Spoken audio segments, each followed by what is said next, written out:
विधानसभा निकालापूर्वीच काँग्रेसचे खासदार विजयी आमदारांना एअरलिफ्ट करणार आहेत।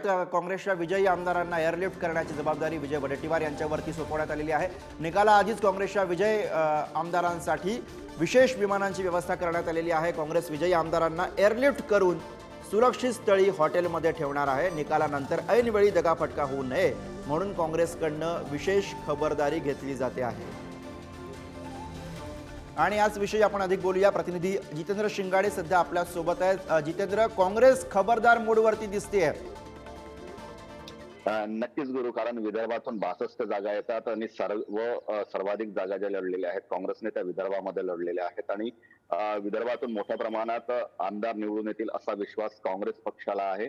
35 ते 40 जागांवर आपल्या आमदार निवडून येतील असा विश्वास काँग्रेसला आहे आणि त्यामुळे वेळेवर कुठलाही दगाफटका होऊ नये किंवा आमदार इकडे इतरत्र वळू नये यासाठी जे आहे ते आता काँग्रेसने अगोदरपासूनच सावध पावले उचलण्यास सुरुवात केलेली आहे आणि त्या अंतर्गतच आता काँग्रेसचे विजय उमेदवार आहेत, म्हणजे उद्या निकाल येईल आणि त्यानंतर जे विजय उमेदवार असतील त्यांना एअरलिफ्ट करणार आहे। त्यासाठी विशेष विमानाची व्यवस्था करण्यात आलेली आहे आणि या विशेष विमानाची जी व्यवस्थेची जबाबदारी आहे ती विरोधी पक्षनेते विजय वडेट्टीवार यांना देण्यात आल्याची माहिती मिळते।